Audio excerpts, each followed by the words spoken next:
கர்த்தருக்குள் அன்புள்ள சகோதர சகோதரிகளே, ஆண்டவர் இயேசு கிறிஸ்து நாமத்தினாலே உங்களை வாழ்த்தி எழுப்புதல் செய்திகள் என்கிற இந்த நிகழ்ச்சிக்கு அன்போடு வரவேற்கிறேன். இன்றைய நம்முடைய செய்தியின் தலைப்பு, நீங்கள் ஆவிக்குரியவர்கள் தானா, நீங்கள் ஆவிக்குரியவர்கள் தானா என்பதை நாம் யோசித்து ஆராய்ந்து சிந்திக்கத்தக்கதாக வேதத்திலிருந்து ஒரு 7 சம்பவங்களை உங்களோடு கூட நான் பகிர்ந்து கொள்ளப் போகிறேன். வேதத்தை நாம் வாசிக்கும் பொழுது எல்லா கிறிஸ்தவர்களும் ஆவிக்குரியவர்களாக இருப்பது இல்லை. வேதம் என்ன சொல்கிறது என்றால், நாம் ஆவிக்குரியவர்களாக இருக்க வேண்டும் என்று அப்போஸ்தலனாகிய பவுல் ரோமருக்கு நிருபம் 8ஆம் அதிகாரத்தில் முதல் 10 வசனங்களை சொல்லுகிறார். அதனுடைய முக்கியத்துவத்தை சொல்லுகிறார். ஆகவே நாம் எல்லாரும் கிறிஸ்தவர்கள் தான், இருந்தாலும் ஆவிக்குரியவர்களாக இருக்கிறோமா இல்லையா என்பது கேள்வி. கிறிஸ்தவர்களாக இருக்கிறதுனால எந்த விதமான விசேஷம் இல்லை, ஆவிக்குரியவர்களாக இருப்பது தான் முக்கியம். இங்கே வேதத்தில் சில பேர் உங்களுக்கு நான் காண்பிக்க போகிறேன். அவர்கள் கிறிஸ்தவர்கள் தான், கிறிஸ்துவ முறையின்படி வாழ்கிறவர்கள் தான், கிறிஸ்துவ முறையின்படி எல்லா காரியங்களையும் செய்கிறவர்கள் தான், ஆனாலும் அவர்கள் ஆவிக்குரியவர்களாக இல்லை. ஆகவே அவர்களுடைய வாழ்க்கையை நாம் சிந்தித்து பார்த்து நாமும் கூட ஒருவேளை அப்படி இருந்தால் நாம் சரி செய்து கொள்ள வேண்டும். முதலாவதாக மார்க் சுவிசேஷத்தில் 10ஆம் அதிகாரம் 17ஆம் வசனத்திலிருந்து வாசிப்போமானால், ஒரு ஐஸ்வர்யமுள்ள வாலிபன் ஆண்டவர் இயேசு கிறிஸ்துவினிடத்தில் வந்தார். வந்து நான் பரலோக ராஜ்யத்துக்கு போக வேண்டும் என்று தன்னுடைய வாஞ்சையையும் விருப்பத்தையும் தெரிவித்தான். அதுக்கு நான் என்ன செய்ய வேண்டும் என்று கேட்டான். அப்பொழுது ஆண்டவர் இயேசு கிறிஸ்து 10 கற்பனைகளை குறித்து சொல்லி, இதன்படி நீ செய்ய வேண்டும் என்று உனக்கு தெரியுமே என்றார். அப்பொழுது அதெல்லாம் நான் என்னுடைய சிறு பிராயத்திலிருந்தே நான் கை கொள்ளுகிறேனே என்று அவன் சொன்னான். ஆனால் அவனுக்கு அந்த பண மோகம் என்று ஒன்று இருந்தது, ஐஸ்வர்யத்தின் மயக்கம் என்று கூட சொல்லலாம். அந்த ஐஸ்வர்யத்தின் மயக்கம் அவனுக்கு இருந்ததுனாலே அங்கே ஆண்டவர் இயேசு கிறிஸ்து அதை சுட்டி காண்பித்தார். அப்பொழுது அவன் மிகவும் ஐஸ்வர்யவானாக இருந்ததுனாலே அந்த ஐஸ்வர்யத்தின் மேல் அவனுக்கு இருந்த மோகத்தின் நிமித்தமாக அவன் அந்த ஐஸ்வர்யத்தை நீ ஏழை எளியவர்களுக்கு தான தர்மம் பண்ண வேண்டும், என்னை பின்பற்றி வர வேண்டும் என்று இயேசு சாமி அந்த இடத்துல சொல்லுவார். அது அவனுக்கு ஒத்து வரவில்லை. ஆகவே இவனை குறித்து ஆண்டவர் இயேசு சொல்லும்பொழுது அங்கே என்ன சொல்லுவார் என்றால், பரலோக ராஜ்யத்தில் இப்படிப்பட்டவர்கள்லாம் ஐஸ்வர்யம் உள்ளவர்கள் பிரவேசிப்பது கடினம் என்று சொன்னார். அது அருமையானவர்களே, இந்த இடத்துல இவனை குறித்து நான் உங்களுக்கு சொல்ல விரும்புவது என்னவென்றால், பரலோக ராஜ்யத்துக்கு போக வேண்டும் என்று வாஞ்சி இருக்கிறது, விருப்பம் இருக்கிறது, தேடல் இருக்கிறது, முயற்சி இருக்கிறது. ஆனாலும் அவனுக்கு இவன் ஆவிக்குரிய மனுஷனாக இல்லை. ஆவிக்குரிய மனிதனாக இருந்தால் அவன் பண ஆசையோ பணமோகமோ இவனுக்கு இருந்திருக்காது. இந்த உலகத்திலே இருக்கிற ஆடம்பரங்கள் ஐஸ்வர்யங்கள் மீது மனம் இருக்காது. ஆபிரகாமை குறித்து நாம் வாசிக்கிறோம். ஆபிரகாமுக்கு எல்லா ஐஸ்வர்யங்களும் இருந்தும் கூடாரங்களிலே வசித்து பரலோகத்துக்கு போய் சேர்ந்தார் என்று வாசிக்கிறோம். ஆகவே இவன் ஒரு ஆவிக்குரியவனாக இல்லை. இவனுக்கு ஐஸ்வர்யத்தின் மயக்கம் இவனுக்கு இருந்தது. இன்றைக்கும் நிறைய வாலிப பிள்ளைகள் ஆண்டவருக்காக எவ்வளோ வாஞ்சியாக இருக்கிறார்கள், பரலோக ராஜ்யத்துக்கு போக வேண்டும் என்று அவர்கள் மிகவும் விருப்பப்படுகிறார்கள், ஆக்டிவாக இருக்கிறார்கள், இன்னும் செய்கிறார்கள். ஆனால் சில உலகத்துக்குரிய மயக்கங்கள், இவனுக்கு ஐஸ்வர்ய மயக்கம், இன்னும் சிலருக்கு உலகத்தில் பெருமையாக இருக்க வேண்டும் என்கிற எண்ணம் வாலிப பிள்ளைகளுக்கு, இன்னும் சிலருக்கு வாலிப பருவத்தில் வருகிற அந்த விருப்பங்கள், இப்படிப்பட்ட சில மயக்கங்களுக்குள்ளே இருந்து இந்த பரலோக ராஜ்யத்தை இழந்து விடுகிறவர்களாய் காணப்படுகிறார்கள். ஆவிக்குரியவர்கள் என்று சொன்னால் இந்த உலகத்துக்குரிய எந்த பாவங்களையும் விரும்ப மாட்டார்கள். இரண்டாவதாக நாம் மத்தேயு சுவிசேஷம் 7ஆம் அதிகாரம் 21ஆம் வசனத்தில் 22ஆவது வசனத்தை வாசிக்கிறோம். அங்கே ஆண்டவருக்காக ஊழியம் செய்கிற ஒரு சிலரை குறித்து வாசிக்கிறோம். அவர்கள் நன்றாக ஊழியம் செய்தார்கள், ஆனாலும் அவர்கள் ஆவிக்குரியவர்களாக வாழ்ந்ததாக தெரியவில்லை. அங்கே அவர்கள் நாங்கள் ஆண்டவருக்கு முன்பாக நிற்கிறார்கள். அப்போது அவர் இயேசு கிறிஸ்து அவர்களை பார்த்து, நீங்கள் அக்கிரமமாக இந்த ஊழியங்களை செய்தீர்கள், ஆகவே நீங்கள் யாரென்றே எனக்கு தெரியவில்லை, என்னை விற்று அகன்று போங்கள் என்று ஆண்டவர் இயேசு கிறிஸ்து சொல்லுகிறார். அந்த நேரத்தில் அவர்கள் என்ன சொன்னார்கள்? ஆண்டவரே, நாங்கள் பிசாசுகளை துரத்தினோமே, வியாதியஸ்தரை சுகமாக்கினோமே, அற்புதங்களை செய்தோமே, ஊழியத்தை எவ்வளவாக செய்தோமே என்று சொன்னார்கள்.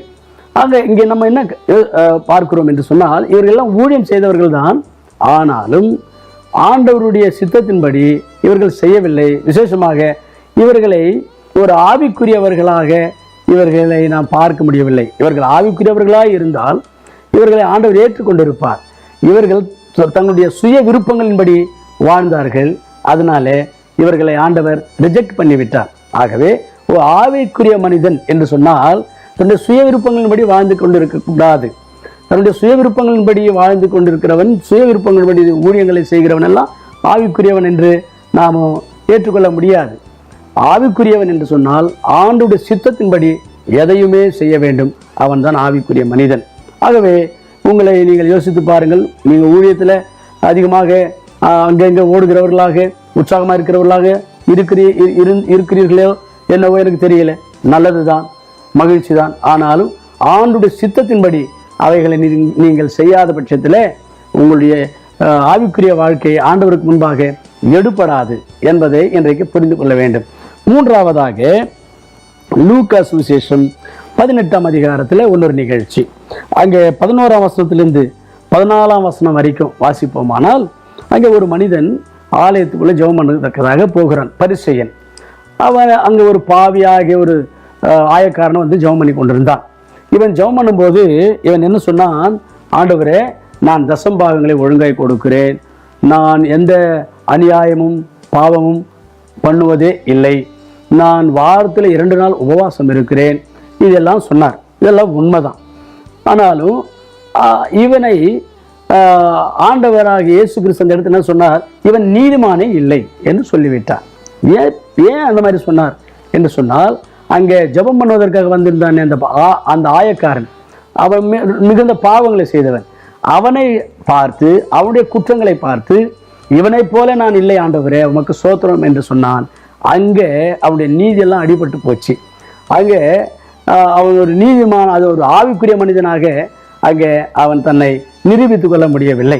ஆகவே ஆண்டவராக இயேசு கிறிஸ்து சொல்லும்போது இவன் நீதிமானே இல்லை என்று சொல்லிவிட்டார். ஆகவே அருமையானவர்களே, ஒரு ஆவிக்குரிய மனிதன் என்று சொன்னார், ஆவிக்குரியவர்களாக இருக்கிறவர்கள் அடுத்தவருடைய குறைகளை குற்றங்களை பார்த்து கொண்டிருந்தால் அவர்கள் ஒரு ஆவிக்குரியவர்கள் என்று ஆண்டவர் ஏற்றுக்கொள்ள மாட்டார். ஆகவே நமக்கு என்னதான் ஆண்டவருக்காக உபவாசம் இருந்தாலும் கொடுத்தாலும் என்ன செய்தாலும் மற்றவருடைய குற்றங்களை மற்றவருடைய குறைகளை பார்த்து அவர்களை குறித்து நாம் மனதில் ஒரு விதமாக எண்ணுவதோ அல்லது அவங்களுடைய குறை குற்றங்களை மற்றவங்களுக்கு சொல்லுவதோ இதெல்லாம் ஒரு நீதிமானுக்கு அழகில்லை. அல்லது ஒரு ஆவிக்குரிய மனிதன் இப்படியெல்லாம் செய்ய மாட்டான். ஆகவே நம்முடைய வாழ்க்கையில் நாம் இப்படி மற்றவருடைய குற்றங்களை பார்க்கிறவர்களாக இருக்கிறோம் என்று சொன்னால் நாம் ஒரு ஆவிக்குரியவர்கள் அல்ல, ஆவிக்குரியவர்களாக எண்ணப்பட மாட்டோம் என்று நாம் இங்கே புரிந்து கொள்ள வேண்டும். நான்காவதாக கொரிந்தியருக்கு அந்த எழுதின அந்த நிருபத்தில் 1ஆம் அதிகாரம் 7ஆம் வசனத்திலேயே நாம் வாசிக்கும்போது இந்த கொரிந்து சபையாரை குறித்து ஆண்டவர் அங்கே சொல்லும்போது என்ன சொல்லுகிறார்? பவுல் சொல்லும்போது என்ன சொல்லுகிறார்? நீங்கள் எந்த வரத்திலேயும் குறைவுள்ளவர்கள் அல்ல என்று சொன்னார். வாசிக்க கேட்ப அந்த வசனத்தை. அப்படியே நீங்கள் யாதொரு வரத்திலும் குறைவில்லாதவர்களாய் நம்முடைய கர்த்தராகிய இயேசு கிறிஸ்து வெளிப்படுவதற்கு காத்திருக்கிறீர்கள் என்று இந்த இடத்துல சொல்லுகிறார். எந்த ஒரு வரமும் உங்களுக்கு குறையில்லை. நல்ல எல்லா வரங்களும் உங்களுக்கு இருக்கு. எல்லா வரங்களும் பெற்றிருந்தும் இவர்களை குறித்து 3ஆம் அதிகாரம் அதே கொரிந்தியர் நிருபத்திலேயே 1 கொரிந்தியர் நிருபம் 3ஆம் அதிகாரம் முதல் 3 வசனங்கள்ல இங்க அவர் என்ன சொல்லுகிறார்? உங்களை நான் ஆவிக்குரியவர்களாக உங்களை நான் பார்க்க முடியவில்லை என்று சொல்லுகிறார். என்ன காரணம் என்றால், இவர்களுக்குள்ள சில பலவீனங்கள் இருந்தது, இவங்களுக்குள்ள பொறாமைகள் இருந்தது, இவங்களுக்குள்ள பிரிவினைகள் இருந்தது. இவர்கள் மற்ற உலகத்தார் வாழ்கிறத போல வாழ்ந்தார்கள். இந்த காரணங்கள் எல்லாம் இந்த இடத்துல சொல்லுவார். சொல்லி இப்படிப்பட்ட காரணங்கள் எல்லாம் உங்கள் இடத்துல இருக்கிறதுனால நீங்கள் ஆவிக்குரியவர்கள் என்று நான் உங்களை ஏற்றுக்கொள்ள முடியவில்லை என்று அந்த இடத்துல சொல்லுகிறார். அது வரிமானவர்களே, நமக்கு வரங்கள் இருக்கலாம், நமக்கு தாளந்துகள் இருக்கலாம். ஆண்டவர் கொடுத்த வரங்களை குறித்து நாம் சந்தோஷப்பட்டு கொண்டிருக்கலாம், நல்லதுதான். ஆனாலும் நம்முடைய வாழ்க்கையில ஆவிக்குரியவர்களாக இருக்கிறோமா? வரங்கள் என்பது வேறு, ஆவிக்குரியவர்களாக இருக்கிறோமா? இங்கே கொரிந்தியருக்கு எழுதும்போது எல்லா வரங்களும் உங்களுக்கு இருக்கிறது, உங்களுக்கு எந்த வரத்திலையும் குறையில்லை என்று சொன்னார். எல்லா வரங்களும் இருக்கிறது, ஆனாலும் இவங்களுக்கு ஆவிக்குரியவர்களாக இல்லை, இன்னும் நீங்கள் சிறு பிள்ளைகளாகவே இருக்கிறீர்கள் என்று சொன்னார். அது அருமையான கர்த்தருடைய பிள்ளையே, உடைய வாழ்க்கையிலையும் கூட வரங்களை குறித்து பெருமை பாராட்டாதே. உன்னுடைய நீ ஒரு ஆவிக்குரிய மனிதனாய் இருக்கிறாயா? ஆவிக்குரிய மனுஷியாய் இருக்கிறாயா? ஒரு ஆவிக்குரிய கிறிஸ்தவனாய் நீ இருக்கிறாயா? இப்படிப்பட்ட பொறாமைகள் இல்லாதபடிக்கு, பிரிவினைகள் இல்லாதபடிக்கு, உலகத்தார் நடக்கிறத போல நடக்காதபடிக்கு நீங்க இருக்கிறீங்களா என்பதை யோசித்து பார்த்து, அப்படி இல்லை என்றால், அல்லது இந்த கொரிந்து சபையில் இருந்த விசுவாசிகளை போலதான் இருக்கிறீர்கள் என்ற பட்சத்தில் நீங்கள் இன்னும் ஆவிக்குரிய மனுஷியாக, ஆவிக்குரிய கிறிஸ்தவளாக இன்னும் நீங்கள் உருவாகவில்லை என்பதை உணர்ந்து அதுக்காக நீங்கள் ஜெபம் பண்ணி முயற்சி பண்ணி ஆவிக்குரிய பிள்ளைகளாக நீங்கள் மாற வேண்டும். அடுத்ததாக நாம் பார்க்கும் பொழுது 5வதாக நாம் பார்க்கிறோம். அங்கே லூக்கா சுவிசேஷம் 10ஆம் அதிகாரத்தில் இன்னொரு சம்பவத்தை பார்க்கிறோம். லூக்கா சுவிசேஷம் 10ஆம் அதிகாரத்தில் 31, 32 வசனங்களை வாசிக்கும்போது அந்த 10ஆம் அதிகாரத்தில் நல்ல சமாரியனுடைய கதை வரும். அந்த நல்ல சமாரியன் ஒருவன் எருசலேமை விட்டு எரிகோவுக்கு போய் கொண்டிருக்கிறான். வழியில் திருடர்கள் கையில் அகப்படுகிறான். அந்த திருடர்கள் அவனை அடித்து போட்டு அவனுடைய வஸ்திரங்களை பிடுங்கி கொண்டு ஓடுகிறார்கள். அந்த வழியாக ஒரு லேவியன் வந்தான் என்று இருக்கிறது.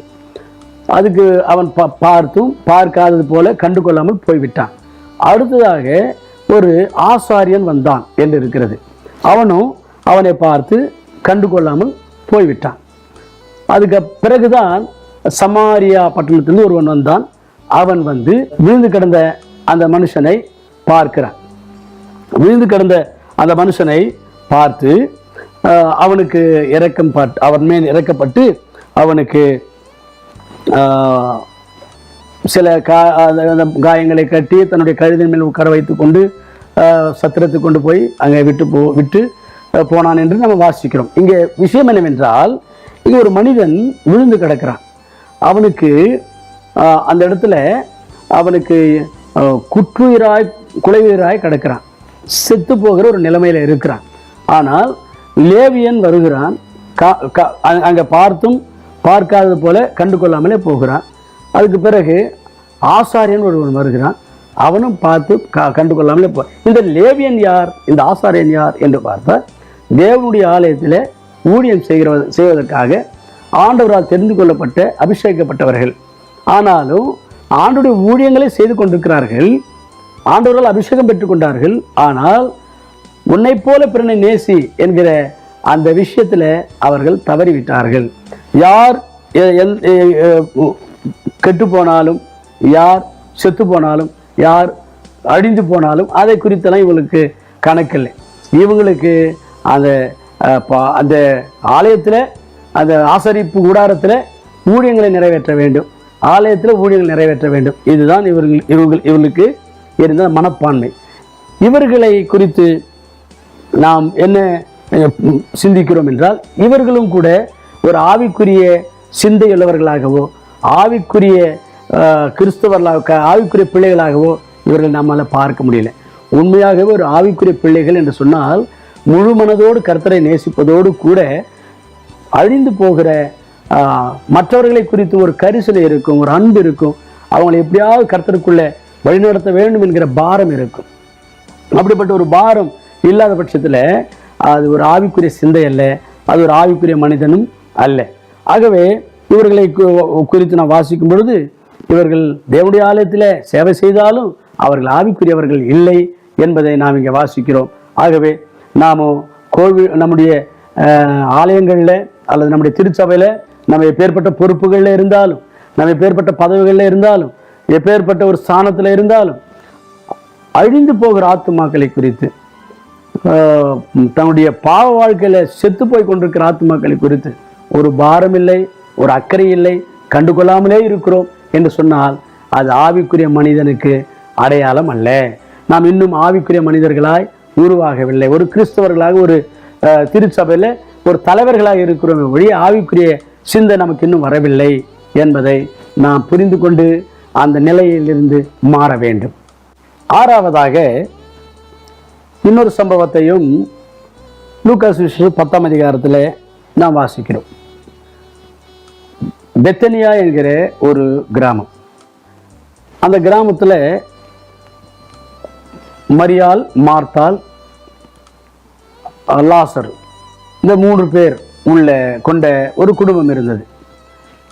அந்த குடும்பத்திற்கு அல்லது அந்த வீட்டுக்கு அன்றைய இயேசு கிறிஸ்து பல முறை போயிருக்கிறார். 8 முறை போயிருக்கிறார் என்று பார்க்கிறோம். ஒரு முறை ஆண்டவர் இயேசு கிறிஸ்து அந்த வீட்டுக்கு போகும் பொழுது, இயேசு கிறிஸ்து தன்னுடைய வீட்டுக்கு வந்து விட்டார் என்கிற மகிழ்ச்சியிலே மார்த்தாள் அவருக்காக பல வகையான உணவு பண்டங்களை மகிழ்ச்சியோடு வேக வேகமாக ஆயத்தப்படுத்தி கொண்டிருந்தார். மரியாள் அவருடைய இயேசு கிறிஸ்துவனுடைய பாதத்தண்டையில் வந்து உட்கார்ந்து அவர் சொல்லுகிற வார்த்தைகளை கேட்க வேண்டும் என்று வாஞ்சியோடு கேட்டுக்கொண்டிருந்தார். அப்பொழுது இந்த மார்த்தாள் வந்து அவருடைய இயேசுவினிடத்தில், ஆண்டவரே, நான் தனியாக இவ்வளவு வேலைகளை செய்து கொண்டிருக்கிறேனே, இவள் எந்த வேலையும் செய்யாதபடிக்கு வந்து உட்கார்ந்து கொண்டிருக்கிறாள், இவளுக்கு நீங்கள் கொஞ்சம் சொல்லக்கூடாதா என்று கேட்டார். அப்பொழுது ஆண்டவர் இயேசு கிறிஸ்து சொன்னார், மார்த்தாளே, மார்த்தாளே, நீ அநேக விஷயங்களை குறித்து கவலைப்பட்டு கொண்டிருக்கிறாய். அந்த வசனத்தை வாசிக்கலாமா? லூக்கா சுவிசேஷத்தில் பாருங்க. லூக்கா சுவிசேஷம் 10ஆம் அதிகாரம் 41வது வசனம். இயேசு அவளுக்கு பிரதித்திரமாக, மார்த்தாளே, மார்த்தாளே, நீ அநேக காரியங்களை குறித்து கவலைப்பட்டு கலங்குகிறாய். தேவையானது ஒன்றே, மரியாள் தன்னை விட்டெடுப்படாத நல்ல பங்கை தெரிந்து கொண்டாள் என்றார். மார்த்தாளே, மார்த்தாளே, நீ அநேக விஷயங்களை குறித்து கவலைப்பட்டு கலங்கி கொண்டிருக்கிறாய். தேவையானது ஒன்றே, அதை மரியாள் செய்து கொண்டிருக்கிறாள். மரியாள் அதை தெரிந்து கொண்டிருக்கிறாள் என்று சொன்னார். இந்த இடத்துல இந்த மார்த்தாள் ஆண்டவர் இயேசு கிறிஸ்துவுக்கு நல்ல ருசிகரமாக ஏதாவது சமைச்சு கொடுக்கணும்னு சொல்லி வேலைகளை செய்கிறாள். ஆனால் ஆண்டவர் இயேசு கிறிஸ்து அதில் சந்தோஷப்படவில்லை. அந்த இடத்துல சொல்லுகிறார், தேவையானது அதல்ல, இதுதான் தேவை. என்னுடைய பாதப்படியில் மரியாள் உட்கார்ந்து என்னுடைய வார்த்தைகளை கேட்கிறாளே, இதுதான் முக்கியம் என்று சொன்னார். ஆக அருமையானவர்கள், இந்த இடத்துல மார்த்தாள் ஆண்டவர் பேரில் வாஞ்சியுள்ளவள், ஆண்டவரை நேசிக்கிறவள், ஆண்டவருக்காக வேலை செய்கிறவள், ஆனாலும் கூட ஒரு ஆவிக்குரிய ஒரு மனுஷியாக இங்கே இவரை நம்மால் பார்க்க முடியவில்லை. ஆண்டவர் இயேசு கிறிஸ்து அவரை மெச்சிக்கொள்ளவில்லை. ஆகவே அருமையானவர்களே, இந்த உலகத்தில் நாமும் கூட ஆண்டவருக்காக வேலை செய்தாலும் கூட, ஆண்டவருக்காக நாம் ரொம்ப அன்பு ஆண்டவர் மேலே வைத்திருந்தாலும் கூட, ஒரு ஆவிக்குரிய மனிதன் என்று சொன்னால் ஆண்டவருடைய பாதப்படியில் உட்கார்ந்து அவரை ஆராதனை செய்வதும் அவருடைய வார்த்தைகளை தியானிப்பதும் இப்படி நேரத்தை செலவிட வேண்டும். அப்பொழுதுதான் நாம் ஆவிக்குரிய மனிதர்கள் என்று ஆண்டவர் நம்மை ஏற்றுக்கொள்வார். வேதமும் கூட அதுதான் சொல்லுகிறது. அங்கே தீமோத்தேயு நிருபத்தில் அந்த வசனத்தை வாசிக்க கேட்போம். 2 தீமோத்தேயு 2ஆம் அதிகாரம் 4ஆம் வசனத்தில் வாசிக்கும் பொழுது, நாம் நம்மை சேர்த்து கொண்டவர், நம்முடைய ரட்சிப்பின் அதிபதியாக இருக்கிற அந்த இயேசு கிறிஸ்துவை சந்தோஷப்படுத்துவதற்காகவே மற்ற உலகத்துக்குரிய எந்த வேலைகளிலையும் சிக்கிக்கொள்ளாதபடிக்கு நாம் அவரை சந்தோஷப்படுத்துவதற்காக ஜீவிக்க வேண்டும் என்ற ஒரு அருமையான சத்தியத்தை அந்த வசனம் சொல்லுகிறது. வாசிக்க கேட்போம். 2 தீமோத்தேயு 2:4. தண்டில் சேவகம் பண்ணுகிற எவனும் தன்னை சேவகம் எழுதி கொண்டவனுக்கு ஏற்றவனாய் இருக்கும்படி பிழைப்புக்கு அடுத்த அலுவல்களில் சிக்கிக்கொள்ள மாட்டான். தன்னை தண்டில் சேர்த்து கொண்டவனுக்கு ஏற்றவனாய் இருக்கும்படி இந்த உலகத்துக்குரிய அலுவல்களில் சிக்கிக்கொள்ள மாட்டான் என்று இங்கே வாசிக்கிறோம். இதுதான் ஆவியின் சிந்தை. ஒரு ஆவியின் சிந்தை உள்ளவர்கள், ஆவிக்குரிய மக்கள் உலகத்துக்குரிய தேவையில்லாத விஷயங்களில் போய் சிக்கிக்கொள்ள மாட்டார். நேரத்தெல்லாம் அங்கே விரயமாக்கி கொள்ள மாட்டார்கள். தன்னை யார் ஏற்றுக்கொண்டு சேர்த்து கொண்டு ரட்சிப்பை கொடுத்தாரு, அந்த ரட்சகர், ரட்சிப்பின் அதிபதியாக the captain of our salvation Jesus Christ, அவருக்கு ஏற்றபடி ஜீவிக்க வேண்டும் என்ற சிந்தையோடு ஆவிக்குரிய கிறிஸ்துவன் இருப்பான். அது வருமான சகோதரனே, சகோதரியே, நீ ஆண்டவருக்கு முக்கியத்துவம் கொடுத்து அவருக்கு ஏற்றவனாய் வாழ வேண்டும் என்கிற ஒரு முயற்சியில இருந்தால்தான் நீ ஒரு ஆவிக்குரிய மனிதன். தேவையில்லாத காரியங்களில் போய் உன்னுடைய நேரத்தெல்லாம் வீணாக்கி கொண்டு இந்த உலகத்துக்குரிய காரியங்களில் போய் நீ சிக்கிக்கொள்ளுவாய் என்றால் நீ ஒரு ஆவிக்குரிய மனிதன் அல்ல என்பதை இந்த வசனத்தின் மூலமாய் நாம் புரிந்து கொள்ளுகிறோம்.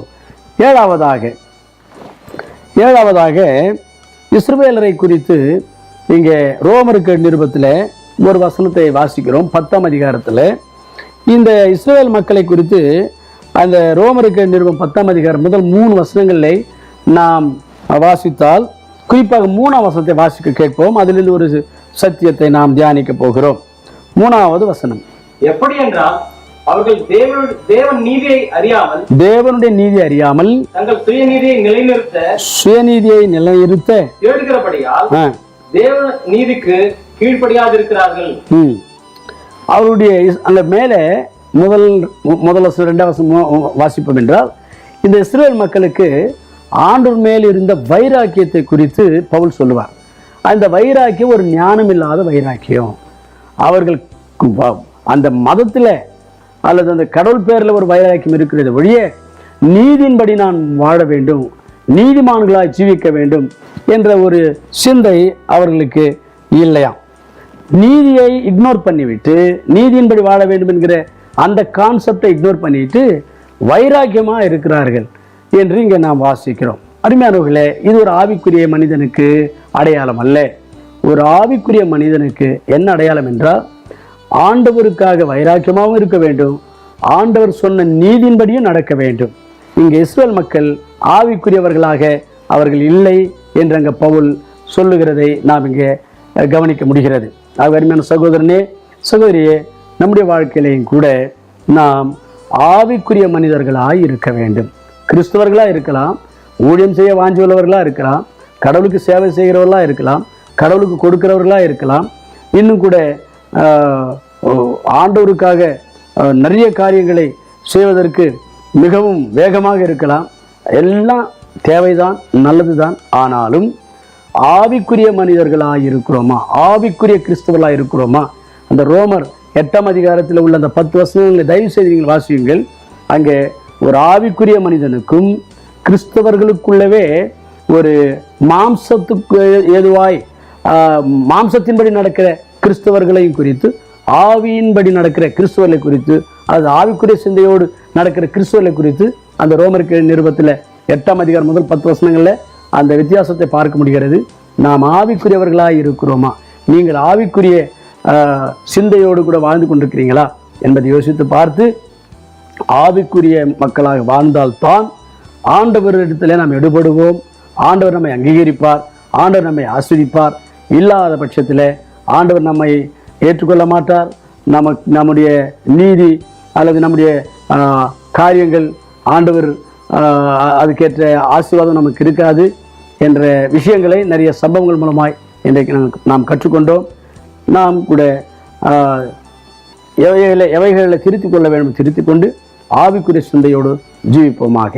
ஜெபம் செய்வோம். பரலோகத்தின் பிதாவே, ஆவிக்குரிய சிந்தையோடு ஆவிக்குரிய கிறிஸ்தவர்களாக நாங்கள் வாழ வேண்டும்.